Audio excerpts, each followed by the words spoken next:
जो हारा हुआ पॉलिटिकल शेर है महाराष्ट्र का, उसकी इज्जत दिखा दूं क्या है। उसमें सचिन तेंदुलकर और उनकी धर्म पत्नी की एंट्री होती है। आमिर को पता चलता है, आमिर उनको रिसीव करने जाते हैं और 3 मीटर पीछे महाराष्ट्र का जो आज मराठी शेर बना हुआ है, 2 लोग ऐसे हैं भाई, एक नरेंद्र मोदी जी और एक अमित शाह जी।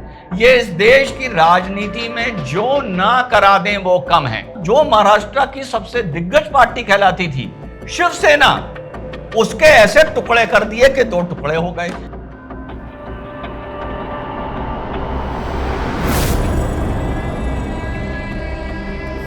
हेलो नमस्कार सत श्री अकाल अस्सलाम वालेकुम, कैसे हैं जनाब। तो कल जो साहब आपने 2 भाइयों का मिलन देखा, ये पॉलिटिकल ड्रामा देखा, ये मामला सिर्फ इज्जत का है, इसका मराठी से कोई लेना देना नहीं है। कौन सी इज्जत भैया, ऐसा है मेरे पायजामे का एक पायचा पूरा फट चुका है, मैं नीचे से आधा नंगा हूं, ऊपर से तो पहले ही से था, और तेरा भी एक पजामे का एक पूरा पायचा फट चुका है, तू भी नीचे से आधा नंगा है, ऊपर से तो पहले से था। तो मेरे भाई एक काम करते हैं, दोनों पायचे सिल के एक पतलून एक पायजामा बना लेते हैं, दोनों उसी में फिट हो जाते हैं, शायद थोड़ी सी इज्जत बच जाए, थोड़ी सी। वैसे चांस है नहीं, क्योंकि एमएनएस जो 20 साल पहले बहुत रौले के साथ शिवाजी पार्क में रैली कर पॉलिटिकल पावर बन के आई थी, आज हालत यह है 2024 में कि 0 विधायक आए हैं। और बाला साहब ठाकरे के डायरेक्ट वंशज उद्धव ठाकरे, जिन्हें जबरदस्ती राजनीति में थोपा गया था, आराम से फोटोग्राफी का शौक था, वही करते रहते साहब, वो 20 विधायकों पर पहुंच गए हैं। तो मामला सिर्फ ये इतना है कि भैया थोड़ी सी इज्जत बच जाए ठाकरे परिवार की मुंबई में और महाराष्ट्र में, इसके आगे ये कुछ नहीं है।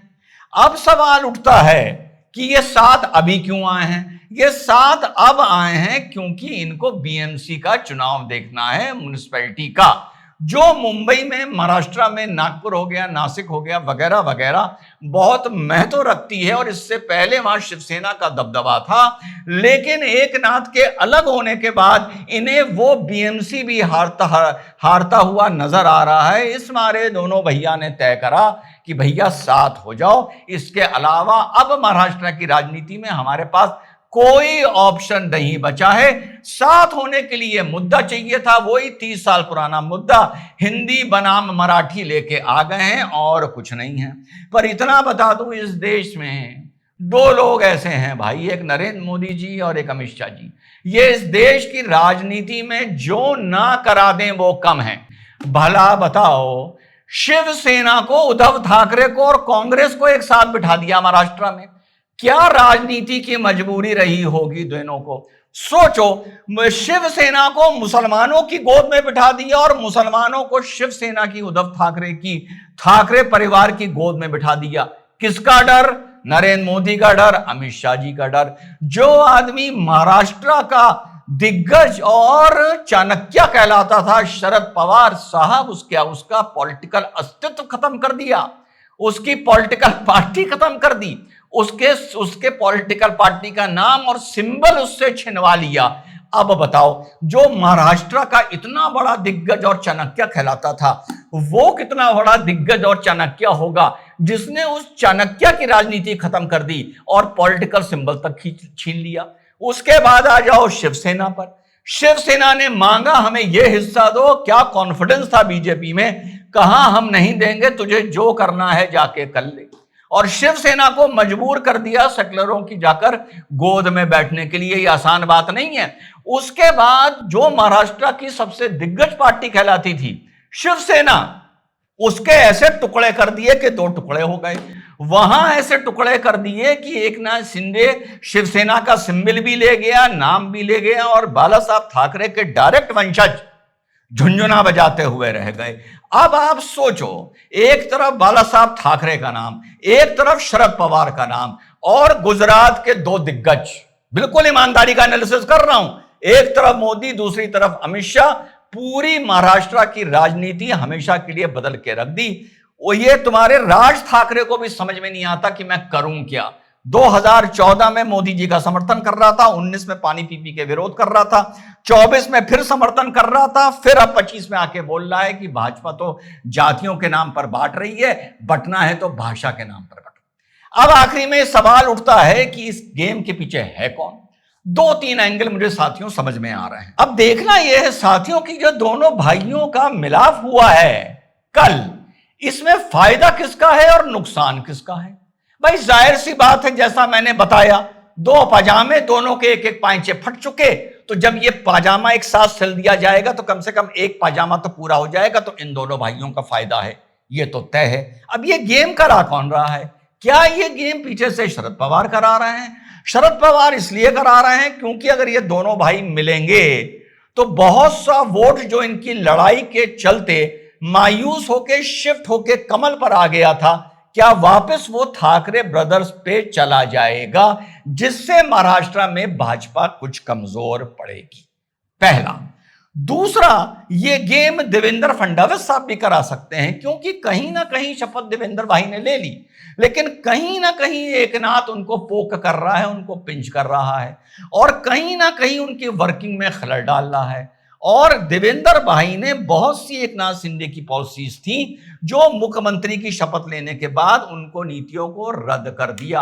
और 2-3 दिन पहले आपने देखा होगा कि आदित्य ठाकरे को भी क्लीन चिट मिल गई है बड़े इंपॉर्टेंट मामले में। तो ऐसा तो नहीं कि ये गेम देवेंद्र फडणवीस खेल रहे हैं ताकि मराठी मानुष शिफ्ट होके ठाकरे ब्रदर्स की तरफ जाए और कहीं ना कहीं एकनाथ शिंदे के जो पर हैं वो कुतर जाएं। तो इस मिलाप से पहला जो नुकसान प्रथम दृष्टिया नजर आ रहा है वो एकनाथ शिंदे का नजर आ रहा है, और दूसरा नजर आ रहा है कांग्रेस का, क्योंकि अब कांग्रेस को यह तय करना है कि अगर दोनों ठाकरे भाई एक साथ हो जाते हैं और हिंदी बनाम मराठी में लेकर वहां मजदूरों को या हिंदी भाषी लोगों को पिटाई होती है, तो इसमें महाराष्ट्र में कांग्रेस का और दिल्ली में राहुल एंड कंपनी का रुख क्या होगा, यह देखने वाली बात है। क्योंकि बेशर्मी की हद वहां हो गई जब कल दोनों भाइयों का मिलन हुआ तो मंच पे सिर्फ दोनों भाई थे, और पढ़ने में पता चल रहा है वहां पे कांग्रेस के भी नेता मौजूद थे, एनसीपी शरद के भी नेता मौजूद थे, और समाजवादी पार्टी के भी नेता मौजूद थे। तो सवाल उठता है, क्या ये नेता राज ठाकरे की उस बोली बात पर मोहर लगाते हैं कि उसने कहा कि वो कोई अगर ओवर स्मार्ट बने, मराठी को लेके कोई बात हो तो कान के नीचे लगा देना, और अगर ये गुंडागर्दी है तो हम गुंडे हैं।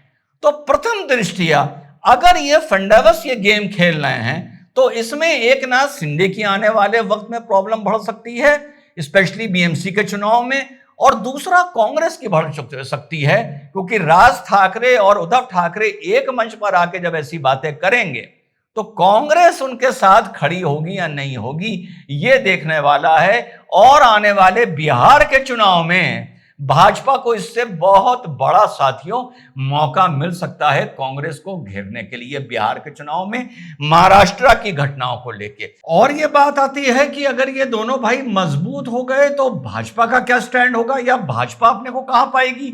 भाजपा अपने को यहां पाएगी कि इन दोनों भाइयों की मजबूरी हो जाएगी कि अगर इनको कोई हाथ मिलाना है या जुगलबंदी करनी है वो भाजपा से ही करनी है, वो ही इनके नाक में नकेल डालने का दम रखती है।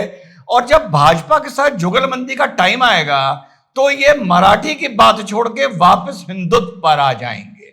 ये मुझे पूरा इसमें बहुत छोटे से वीडियो में नजर आ रहा है। और चलते चलते आप लोगों को मुंबई में राज ठाकरे की जो हारा हुआ पॉलिटिकल शेर है महाराष्ट्र का, उसकी इज्जत दिखा दूं क्या है और कहां है। बात कहीं इधर उधर की नहीं कर रहा हूं, बात कर रहा हूं आमिर खान के घर की, जो पूर्णतः उर्दू भाषी है, मराठी भाषी नहीं है। लेकिन इसको या इसके गुंडों को आमिर खान को धमकाने का दम नहीं है कि तू मराठी में बात क्यों नहीं कर रहा है। घटना आमिर खान के घर की है, कोई आमिर खान क्या छोटी सी पार्टी चल रही है, पर्सनल प्राइवेट पार्टी, उसमें सचिन तेंदुलकर और उनकी धर्म पत्नी की एंट्री होती है। आमिर को पता चलता है, आमिर उनको रिसीव करने जाते हैं और 3 मीटर पीछे महाराष्ट्र का जो आज मराठी शेर बना हुआ है, मजदूरों को पिटवा पिटवा कर वो 3 मीटर पीछे चलता हुआ आ रहा है, उसी टाइम उसकी भी एंट्री हो रही है। क्राउड सचिन सचिन कर कर तालियां बजाना शुरू करता है। आमिर राज ठाकरे को देखता है, इग्नोर मारता है, सचिन के कंधे पर हाथ डालता है, सचिन को लेके अंदर आ जाता है और राज ठाकरे लगभग उसके दरवाजों पर इग्नोर्ड खड़ा हुआ है। लेकिन यहां इसका अपमान नहीं हो रहा है। अपमान कहां हो रहा है? मौका मिला दुकानदार को पीट दो, ठेले वाले को पीट दो, ऑटो टैक्सी वाले को पीट दो, यहीं तक इनकी औकात है। जय हिंद, वंदे मातरम, खुदा हाफिज।